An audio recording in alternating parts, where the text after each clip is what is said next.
मैं सबसे पहले चुनावी जनसभा में आए हुए आप सबका बहुत बहुत धन्यवाद और आभार प्रकट करना चाहता हूं।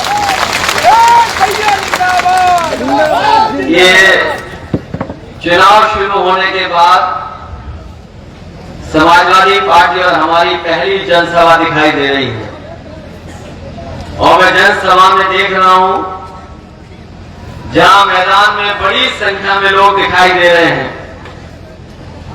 हमारे दाएं से लेकर के बाएं बड़ी संख्या में लोग हैं, लेकिन इससे ज्यादा मैं देख रहा हूं यहां पर लोगों में उत्साह बहुत दिखाई दे रहा है, यहां जोश दिखाई दे रहा है।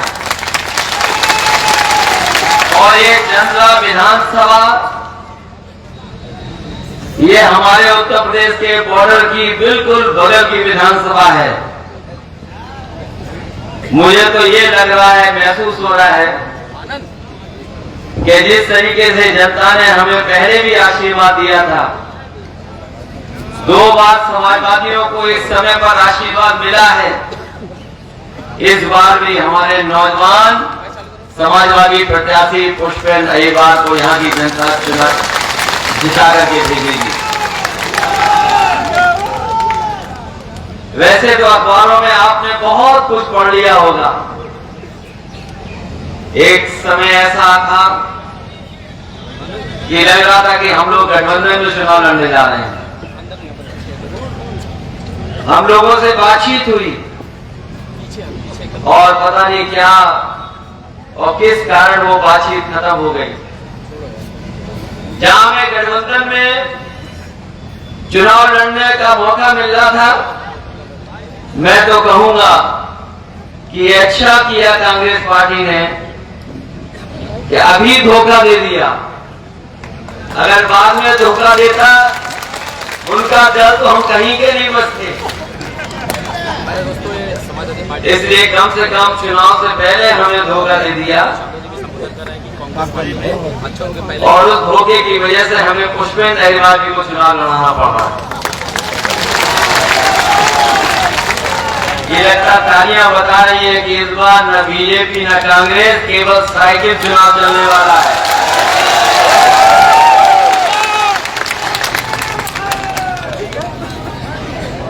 जब मैं आपके यहां आ रहा था और सुबह जब मैं उठा और अखबार को मैंने देखा, हालांकि अंग्रेजी अखबार तो यहां कोई नहीं पढ़ता होगा, किसी ने नहीं पढ़ा होगा, हमारे पत्रकार साथियों को तो पता होगा, लेकिन जैसे ही मैंने सुबह 6 बजे अंग्रेजी अखबार उठा करके देखा, उसमें जो फ्रंट में सबसे बड़ी खबर थी, वो खबर कांग्रेस पार्टी के एक नेता के नाम से मिलती जुलती खबर थी। जिनके नाम में ही कमल हो, जिनके नाम में ही कमल हो, तो उनसे क्या उम्मीद कर सकते हो आप? और हम तो कहेंगे पत्रकार साथियों, अखबार पढ़ रहे हैं अंग्रेजी का, जो कल ही इंटरव्यू दिया है और इंटरव्यू में जो छपा है, मुझे नहीं पता कि मध्य प्रदेश की जनता इस बात को कैसे लेगी, लेकिन उत्तर प्रदेश की जनता तो समझती है। अगर दूर से भी कोई बात कही जाती है तो जनता समझ लेती है कि किस दिशा में आप जा रहे हो। जिनके नाम पे ही कमल हो, तो उनसे क्या उम्मीद करोगे आप? वो बीजेपी की भाषा ही बोलेंगे, कोई दूसरी भाषा नहीं बोलेंगे। और हमें जो जातिवादी कह रहे हैं, समाजवादी लोग कभी जातिवादी नहीं हो सकते। समाजवादी लोग तो हर वर्ग के लोगों को साथ जोड़ करके साथ चलने का काम करते हैं, वो कभी जातिवादी नहीं है। जिस पार्टी को सबसे ज्यादा समर्थन मिलेगा उसी की सरकार बनेगी। बीजेपी भी ढूंढ रही थी विधायकों को, कांग्रेस भी ढूंढ रही थी, और मुझे याद है उस समय जो मुख्यमंत्री बने थे कांग्रेस के, उन्होंने कहा कि समाजवादी पार्टी अगर समर्थन कर देगी तो हमें दूसरे दल से भी समर्थन मिल जाएगा और गवर्नर भी हमें बुला लेंगे शपथ के लिए। मुझे याद है वो दिन सबसे पहले समाजवादी पार्टी ने अपने इकलौते विधायक का समर्थन दिया, उसके बाद दूसरे दल का समर्थन मिला और उसके बाद गवर्नर ने बुला करके कांग्रेस की सरकार मध्य प्रदेश में बनाने का मौका दिया। मैं आज दावे के साथ कह सकता हूं, अगर समाजवादियों ने उस समय समर्थन नहीं दिया होता तो पहले कांग्रेस की सरकार नहीं बनती। अगर किसी ने समर्थन देकर के कांग्रेस पार्टी की सरकार बनाई थी तो वो समाजवादी पार्टी का इकलौता विधायक था जिसने समर्थन किया, तो उसके बाद कांग्रेस पार्टी की सरकार बनी। लेकिन उसके बाद ऐसा खेल तो देश में नहीं खेला गया होता। मुझे तो खुशी इस बात की कि आपके बनने वाले विधायक ये कह रहे हैं कि हम कोई कमीशन नहीं लेंगे, हम अपना वेतन भी गरीबों में बांट देंगे। लेकिन मध्य प्रदेश के लोगों को याद होगा क्या विधायक खरीदे गए करोड़ों रुपए में। एक नहीं, दो नहीं, तीन नहीं, 10 नहीं, 15 नहीं, पता नहीं कितने विधायक खरीद लिए थे बीजेपी ने। इस्तीफा दे दिया उन्होंने, फिर जिता दिया बीजेपी ने और सरकार भारतीय जनता पार्टी की बन गई। अगर बेईमानी से किसी ने बनाई तो भारतीय जनता पार्टी ने बेईमानी से सरकार नहीं। जहां तक विकल्प की बात है, अगर कोई विकल्प राजनीति में दे सकता है तो वो है समाजवादी लोग। इसलिए मैं आप सबसे निवेदन अपील करने आया हूं। आपने कांग्रेस का भी राज देखा है, बीजेपी का भी राज देखा है। जिन लोगों ने कांग्रेस की सरकार देखी होगी उन्हें भी याद होगा कि कांग्रेस ने क्या काम किया। आज जो गरीबी, बेरोजगारी या बड़े पैमाने पे महंगाई दिखाई दे रही है, कहीं न कहीं कांग्रेस भी दोषी है, क्योंकि जो फैसले उन्होंने लिए उस समय अगर हमारा प्रदेश और देश खुशहाल हो जाता तो शायद हमारे लोगों को इतना सामना नहीं करना पड़ता इन चीजों को। जब से भारतीय जनता पार्टी आई है केवल उद्योगपतियों की मदद कर रही है, गरीबों को लूट करके, गरीबों का फैसला लेकर के अगर कोई मदद कर रहा है उद्योगपतियों अमीरों को तो वो है भारतीय जनता पार्टी। वो समय भी याद होगा जिस समय नोटबंदी हुई थी, हमारे गरीबों को भरोसा हो गया कि नोटबंदी से हमारे गरीबों को पैसा मिल जाएगा। लेकिन नोट बैंक में जमा करा लिए, एक भी गरीब का भला नहीं हुआ। बाद में एक और नोटबंदी हुई 2000 रुपए की। याद कीजिए वो नोटबंदी जिसमें आपको सबको तकलीफ उठानी पड़ी और इसीलिए तकलीफ उठाई थी कि देश का भला होगा, गरीब का भला होगा। पीछे मुड़ करके देखो, बताओ किसी को नोटबंदी से 1 रुपए का फायदा हुआ तो हमें बता दो आप। और फिर जो 2000 छापा था बीजेपी ने वो भी छिन गया।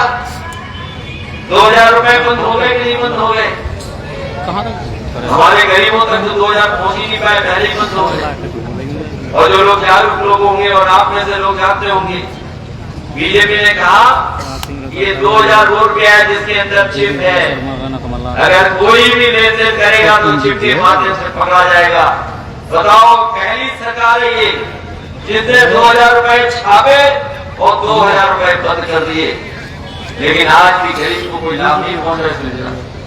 इसलिए साथियों, हम कहना चाहते हैं कि समाजवादियों की लड़ाई अलग है, इन बीजेपी और कांग्रेस के लोगों के बीच की लड़ाई है। और अगर सिद्धांत के रूप में देखोगे, कार्यक्रम के रूप में देखोगे तो ये दोनों दल एक से हैं। पहले बीजेपी, कांग्रेस, इन दोनों के सिद्धांत देख रहे हैं। जो लोग कभी कांग्रेस में थे वो भी बीजेपी में पहुंच गए और जो बीजेपी के लोग थे वो कांग्रेस में पहुंच गए। बताओ क्या बदला है? कि ये बदलाव हो तो बताता हूं।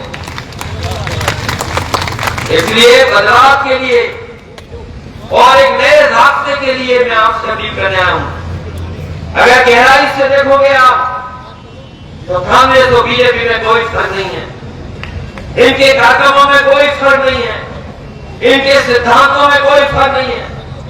जो बाबा साहब भीमराव अम्बेडकर जी ने हमें संविधान दिया था, जिस संविधान के तहत हमें आरक्षण मिला था, हमें नौकरी और रोजगार मिलने लगा था, हमारे पिछड़े और दलित आगे बढ़ने लगे थे।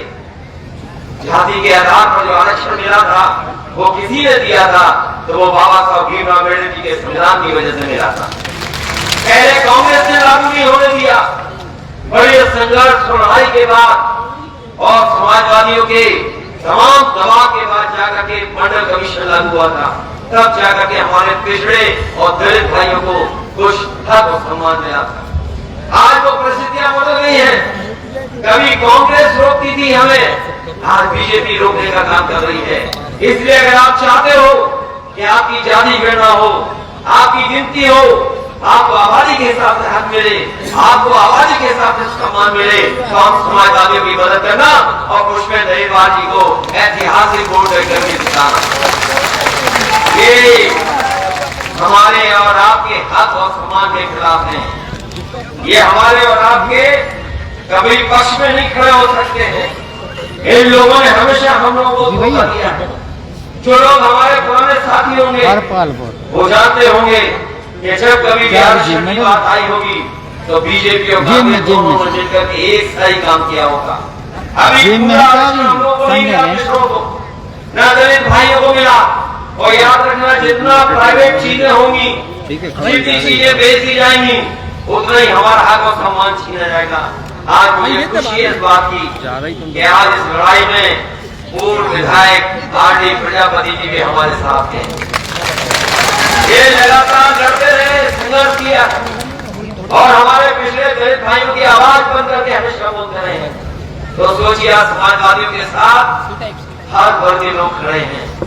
जब आर.डी. प्रजापति जी आ गए हैं तो कहीं न कहीं समाजवादियों की ताकत बढ़ी है, कहीं न कहीं पुष्पेंद्र दहीवार जी की ताकत बढ़ी है। और अगर शुरुआत कहीं जीत की हो समाजवादियों की, तो यहीं से जीत रही है हम लोगों को चंदा विधानसभा। इसलिए चंदा विधानसभा के साथियों, हमारे बगल के महोबा और मांदा के लोग भी हमें दिखाई दे रहे हैं। मांदा और महोबा के लोग तो अभी लड़ाई लड़ते रहे हमारी। ये जानते होंगे कि बीजेपी ने कितना हमें धोखा दिया और कांग्रेस की स्थिति भी जानते होंगे मांदा और महोबा में क्या है। तो अगर ये हमें कमजोर यहाँ समझ रहे हैं तो वो भी कहीं बहुत कमजोर हैं हम लोगों से।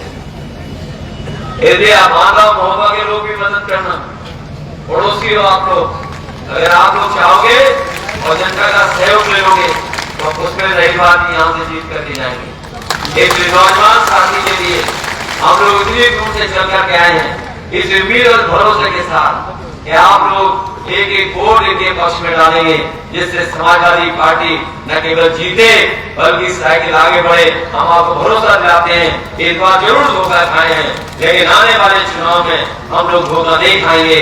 हम लोग पहले से तैयारी करके रखेंगे और ये तय करके रखेंगे कि ना हमें कांग्रेस के साथ जाना है, ना हम बीजेपी के साथ जाएंगे। चाहे हम अकेले रहना है तब भी हम लोग लड़ेंगे, और अकेले होकर के लड़ेंगे तभी हम लोग कामयाब होंगे।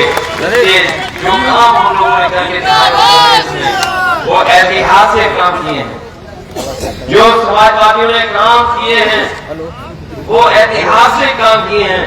और उसी का परिणाम ये है कि आज मुख्य विपक्षी पार्टी उत्तर प्रदेश में कोई दिखाई दे रही है तो वो समाजवादी पार्टी है।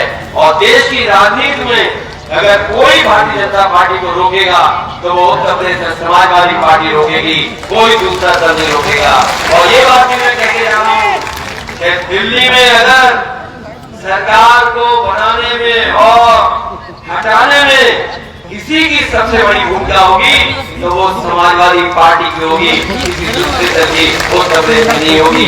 इसी भरोसे के साथ कि हमारे पुष्पेंद्र दहीवार जी अच्छे वोटों से जीत करके जाएंगे, इनको एक एक वोट दे देना, मदद करना और इनको जिता करके विधानसभा में पहुंचा देना।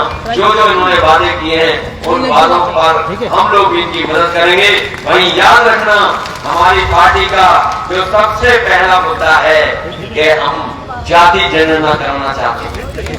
जाति जनगणना हो और जाति जनगणना होगी तो हमारे पीडीए को सम्मान मिलेगा, पिछड़े दलित आदिवासी और अल्पसंख्यक मुसलमान भाइयों को सभी अधिकार मिलेगा जब पीडीए एनडीए को हटाने का काम करेगा। और पीडीए ही ताकत बनेगा। कोई भी गठबंधन देश में होगा, उसकी ताकत अगर कोई बनेगा तो यही हमारा पीडीए बनेगा, कोई दूसरा ताकत नहीं कर सकता। बहुत बहुत धन्यवाद। बहुत